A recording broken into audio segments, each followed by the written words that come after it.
আসসালামু আলাইকুম রহমতুল্লাহ। সুপ্রিয় শিক্ষার্থীবৃন্দ, ফরিদগঞ্জ পাইলট বালিকা উচ্চ বিদ্যালয় অনলাইন ক্লাসের পক্ষ থেকে তোমাদের স্বাগতম। আমি মোহাম্মদ হেলাল উদ্দিন, সহকারী শিক্ষক। আমরা অতীতে রসায়নের তৃতীয় অধ্যায়ের শক্তি স্তরের ধারণা বা কোন শক্তি স্তরে কয়টা ইলেকট্রন থাকতে পারবে তা তোমাদেরকে দেখাইছি। যেই সূত্রটা আমরা ব্যবহার করছি সেটা হচ্ছে 2n²। এই 2n² সূত্র দিয়ে আমরা দেখাইছি যে কোনো মোলের ইলেকট্রন কোন শক্তি স্তরে কয়টা থাকতে পারবে। তো আমরা সেখানে দেখছি বিভিন্ন শক্তি স্তর আছে, নাম হচ্ছে K, L, M, N ইত্যাদি। তো এই সূত্র অনুযায়ী 1 থেকে 18 যেসব পারমাণবিক সংখ্যা বিশিষ্ট মৌল আছে 1 থেকে 18, ওইগুলো এই 2n² সূত্রটা সমর্থন করে। কিন্তু 19 থেকে 118 পর্যন্ত বা বাকি শেষ পর্যন্ত পারমাণবিক সংখ্যা বিশিষ্ট মৌলগুলো এই সূত্রটা সমর্থন করে না। তাই আমরা গত ক্লাসেও তোমাদেরকে আমি একটা ধারণা দিয়েছিলাম যে আমরা পরবর্তী ক্লাসে উপশক্তি স্তর সম্পর্কে আলোচনা করব। তো আমরা আজকে আসছি উপশক্তি স্তরের ধারণা। আমরা দেখেছি প্রতিটি প্রধান শক্তি স্তর N দিয়ে চিহ্নিত করা হয়। প্রতিটি প্রধান শক্তি স্তর N দিয়ে চিহ্নিত করা হয়। এই শক্তি স্তরগুলো আবার উপশক্তি স্তরে বিভক্ত থাকে এবং এই উপশক্তি স্তরগুলোকে L দ্বারা চিহ্নিত করা। তাহলে আমরা কি বুঝলাম? প্রধান শক্তি স্তর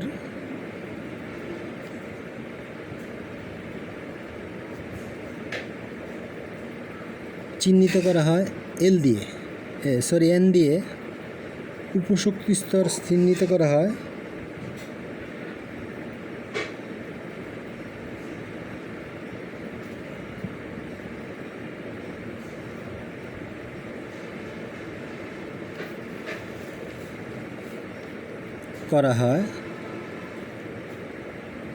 L দিয়ে।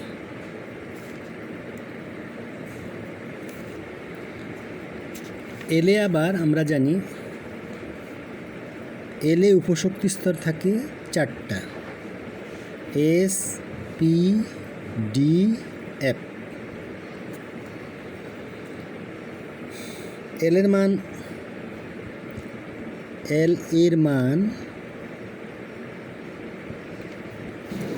আমরা কি পাই? L এর মান 0 থেকে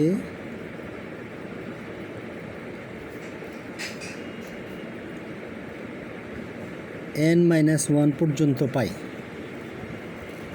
তাহলে আমরা পাইলাম LF থাকে S, P, D, F এবং L এর মান থাকে 0 থেকে n-1 পর্যন্ত। অর্থাৎ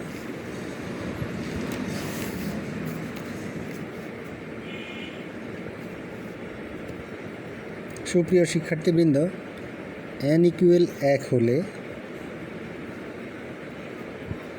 অর্থাৎ n এর মান 1 হলে L = 0 অরবিটাল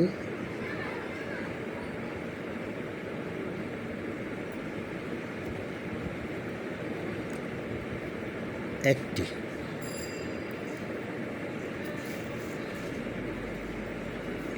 সেটা হচ্ছে 1s। n এর মান 1 হলে L এর মান যখন 1, n এর মান 1, L = 0 অরবিটাল হচ্ছে একটি। উপশক্তি স্তরকে আবার অরবিটালও বলে। তাও আমরা সম্ভবত আগে বলছিলাম উপশক্তি স্তরগুলোকে অরবিটাল বলে। n যখন 2 হবে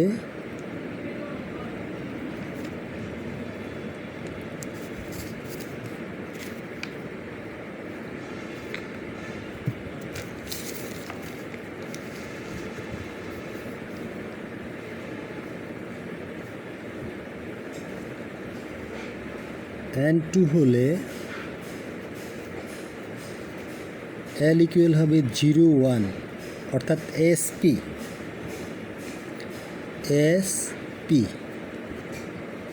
এর অরবিটাল থাকবে 2টি।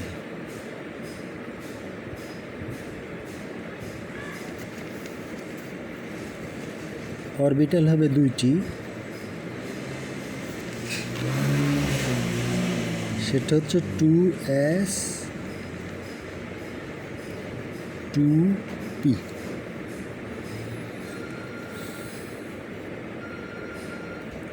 n equal 3 হলে l equal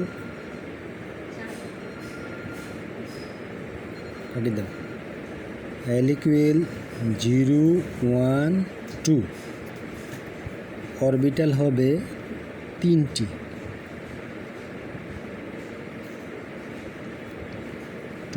3s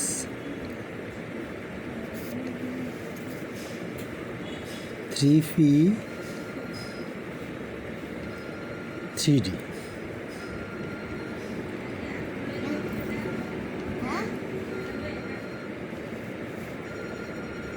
n equal 4 হলে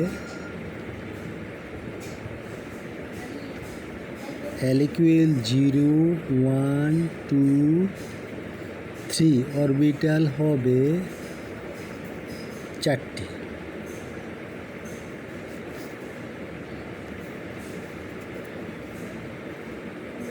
4s 4p 4d 4f।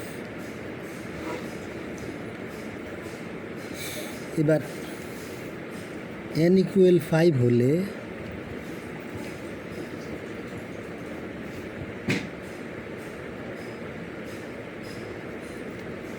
তখন l এর মান হবে 5টি, 0 1 2 3 4, অরবিটাল হবে, এখানে অরবিটাল থাকবে 5টি। কিন্তু 4s 4p, কিন্তু এই যে 4s 4p 4d 4f প্রথম 4টি অরবিটালেই সবগুলো ইলেকট্রন বিন্যাস করা সম্ভব বলে পরবর্তী অরবিটালের আর কোনো প্রয়োজন হয় না। সেই ক্ষেত্রে n equal 5 অথবা 6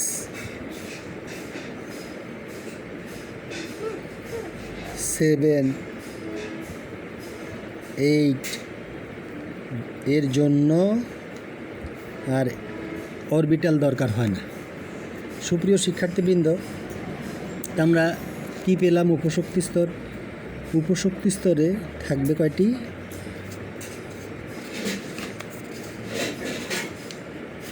উপশক্তি স্তর থাকবে 4টি, s s p d f। এই s p d f লুকায়িত থাকবে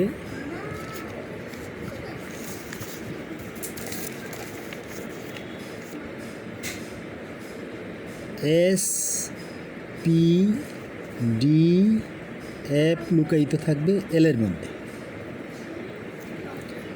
n এর মান যখন 1 হবে তখন l ইকুয়াল শুধু s 0। n এর মান যখন 2 হবে l হবে 2টা উপশক্তি স্তর 0 1 sp। n ইকুয়াল যখন 3 হবে l হবে 0 1 2 অর্থাৎ spd। n ইকুয়াল যখন 4 হবে l হবে 0 1 2 3। তাহলে 0 হলো s এর মান, 1 হচ্ছে p এর মান, 2 হচ্ছে d এর মান, 3 হচ্ছে f এর মান। তা আমাদের এই প্রতিটি অরবিটালের ইলেকট্রন সংখ্যার একটা সাধারণ সূত্র আছে। প্রতিটি অরবিটালের একটা সাধারণ সূত্র হচ্ছে 2 × 2l + 1। l এর মধ্যে s p d f ইত্যাদি থাকবে। আমরা এর মাঝে জেনে গেছি প্রতিটি পূর্ণ শক্তিস্তর ইলেকট্রন সংখ্যা হচ্ছে 2n²। 2n² সূত্র আগেও জানছি। 2n স্কয়ার সূত্র, এবং তোমরা দেখবে সবগুলো অরবিটালের ইলেকট্রন সংখ্যা যোগ করে আমরা এই 2n স্কয়ার পেয়ে যাই। নিচে আমরা একটা ছক দেখাবো, ছকের মাধ্যমে তা আমরা প্রমাণ করব। যেমন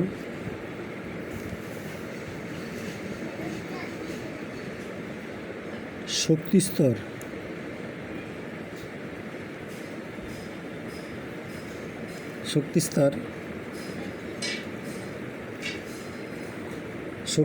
অনুযায়ী শক্তিস্তর অনুযায়ী উপশক্তিস্তর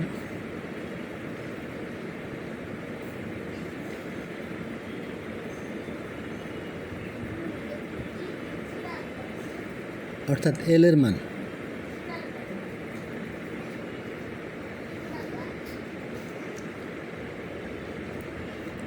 এবার এল অনুযায়ী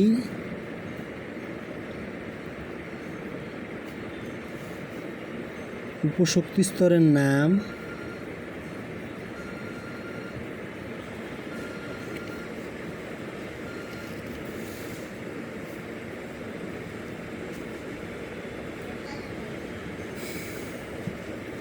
অরবিটালের প্রতীক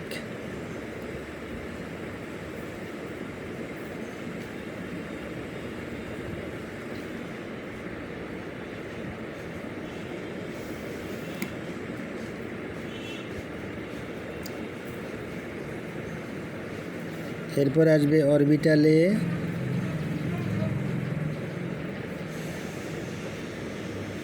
মোট ইলেকট্রন সংখ্যা,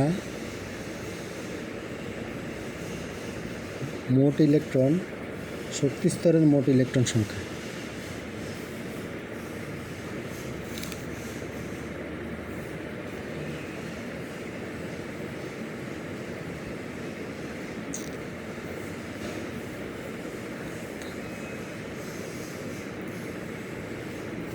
শক্তিস্তর যদি আমার শক্তিস্তরকে এন দ্বারা প্রকাশ করে,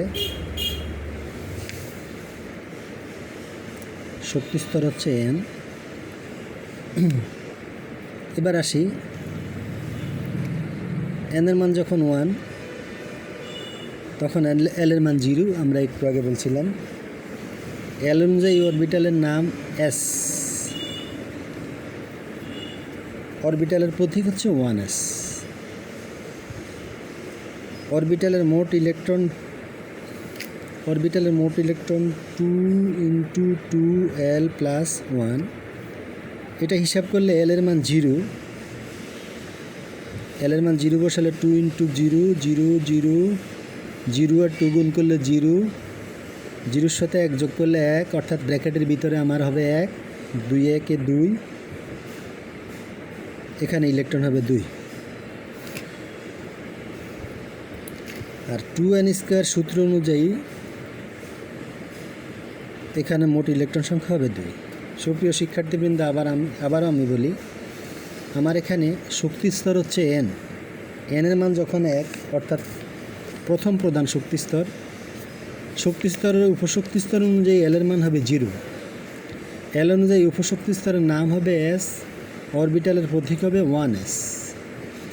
আর এই অরবিটালের সূত্র অনুযায়ী, আমি সূত্রটা আবারও দেখাই, সূত্র অনুযায়ী হবে 2 × 2l + 1। এই ক্ষেত্রে এল এর মান হবে 0, আমরা মান বসায় দেখাই। 2 × 0 + 1 ইকুয়াল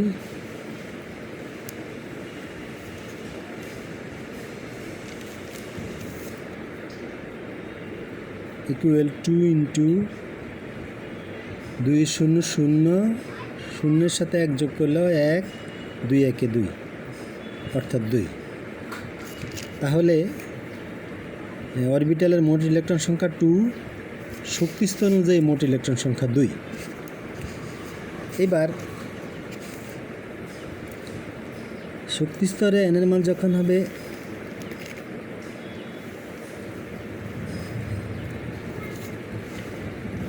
এন এর মান যখন হবে 2, তখন প্রথম প্রধান শক্তিস্তরে এল এর মান এন এর মান যখন 2, তখন এল এর মান হবে 2টা 0 1 0 1। এখানে উপশক্তিস্তর থাকবে, এল অনুযায়ী উপশক্তিস্তরের নাম এস, পি। অরবিটালের প্রতীক হলো 1s 2s 2p।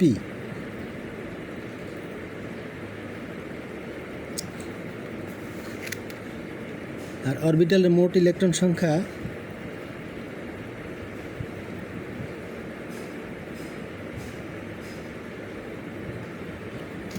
টু এসে 2টি, 2p হবে 6টি। কীভাবে 2টি হবে? একটু আগে আমরা যখন S0 বসানোর পরে 2টি, আর পিতে হবে 6টি। 6টি হলো এনের মান 1, এলের মানে 1, 2 একে 2, 2 আর একে 3, 3 দুগুণে 6। তো এখানে মোট সংখ্যা হবে 2 যোগ 6 সমান 8। সুপ্রিয় শিক্ষার্থীবৃন্দ, আমরা যদি আরেকটু ভালোভাবে দেখাই, আমাদের সূত্র হচ্ছে 2 × 2l + 1। এই মূল সূত্র। যখন এনের মান 2, তখন আমরা দেখব এখানে L ইকুয়াল হচ্ছে 0 1, অর্থাৎ L তখন S আর P ধারণ করবে। সেই ক্ষেত্রে S এর মান S এর বেলা L এর মান 0, P এর বেলা L এর মান 1। এখানে আমরা আসি S এর বেলায় L ইকুয়াল 0 হলে 2 × 2l + 1 সূত্র কি দাঁড়ায়? 2 × 2 × 0 + 1 ইকুয়াল 2। এবার পি এর বেলায় L ইকুয়াল হবে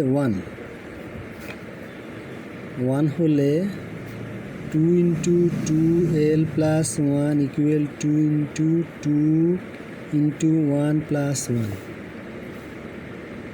2 × 2 × 1 + 1, 2 একে 2, 2 আর একে 3, 3 দুগুণে 6। এটা হবে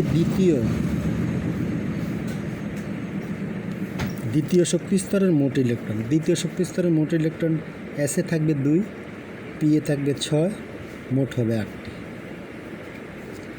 এইভাবে আমরা উপশক্তি স্তরের ইলেকট্রন বিন্যাসগুলো সব বের করতে পারি। তবে পরমাণুতে ইলেকট্রন বিন্যাসের নীতি,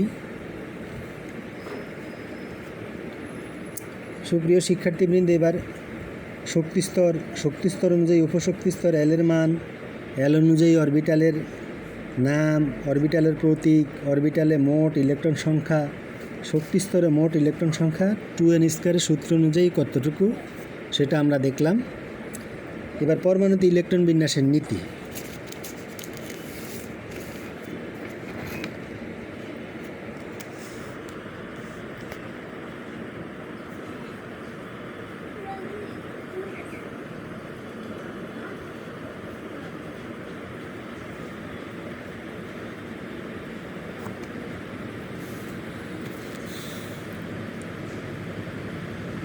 পরমাণুতে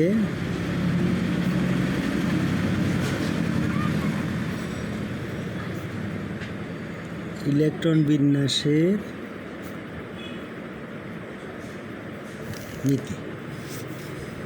পরমাণুতে ইলেকট্রন প্রথমে সর্বনিম্ন শক্তিস্তর অরবিটালে সর্বনিম্ন শক্তির অরবিটালে প্রবেশ করে এবং পরে ক্রমান্বয়ে উচ্চ শক্তির অরবিটালে প্রবেশ করে। আমি আবারও বলি, পরমাণুতে ইলেকট্রন প্রথমে সর্বনিম্ন শক্তির অরবিটালে প্রবেশ করে, সবচেয়ে ছোট সর্বনিম্ন শক্তির অরবিটালে প্রবেশ করে এবং পরে ক্রমান্বয়ে উচ্চ শক্তির অরবিটালে প্রবেশ করে। অর্থাৎ যে অরবিটালে শক্তি কম সেই অরবিটালে ইলেকট্রন আগে প্রবেশ করবে এবং যে অরবিটালে শক্তি বেশি সেই অরবিটালে ইলেকট্রন পরে প্রবেশ করবে।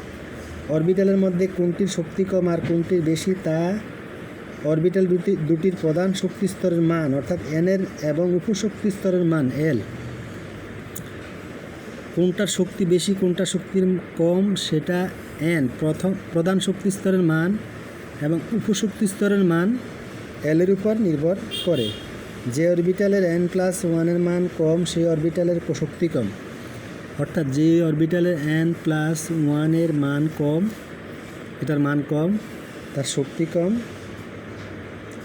আর যে অরবিটালের ইলেকট্রন শক্তি কম এবং সেই অরবিটালের ইলেকট্রন আগে প্রবেশ করবে, অপরদিকে n+1 এর মান যে অরবিটালের বেশি, অপরদিকে n+1 এর মান যে অরবিটালের বেশি তার শক্তিও বেশি এবং সেই অরবিটালেই ইলেকট্রন পরে প্রবেশ করে। যেমন আমরা বলেছিলাম এল 4টা উপশক্তি স্তর ধারণ করে, মোট S P D F। S এর মান 0, P এর মান 1, D এর মান 2, F এর মান 3। যেমন n = 3 বলতে বোঝায় 3s 3p 3d। এই 3টে উপশক্তি স্তর ধারণ করবে তৃতীয় প্রধান শক্তি স্তরে, অর্থাৎ তৃতীয় শক্তি স্তরের 3টে উপশক্তি স্তর ধারণ করবে। সেই ক্ষেত্রে যেমন 3d আমি আগেও বলছিলাম, এই যে d এর মান 2, d এর মান 2, তাহলে 3 অরবিটালের জন্য 3d অরবিটালের জন্য আমরা কি পাই?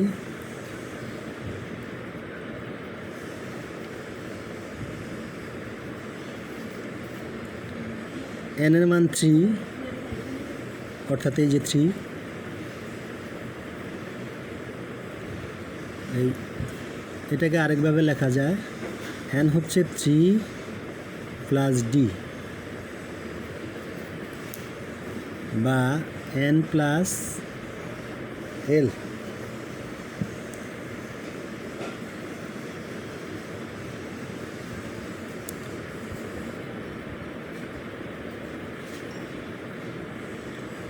n + l। এবার 3 অরবিটালের জন্য n = 3, l = হচ্ছে 2, কারণ কি এখানে 3d। অতএব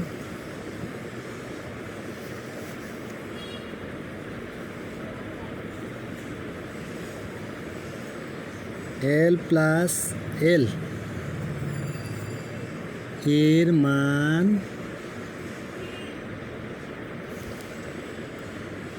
n এর মান 3, l এর মান 2 = 5। 3d হচ্ছে 5।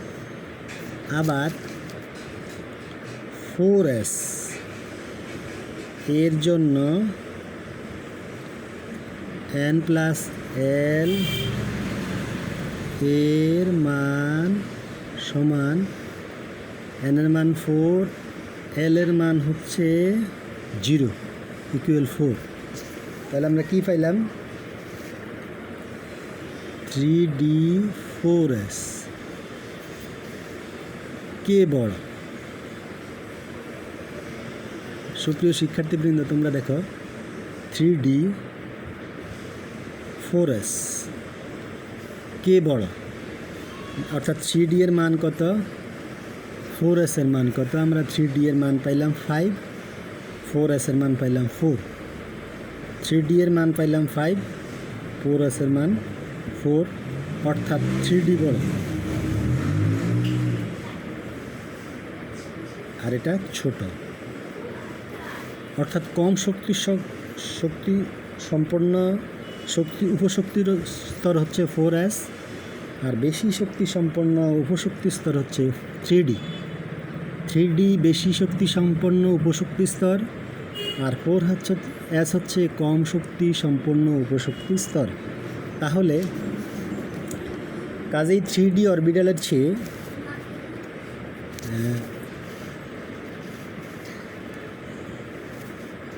কাজেই 3d অরবিটালের চেয়ে 4s অরবিটালে ইলেকট্রন আগে প্রবেশ করবে।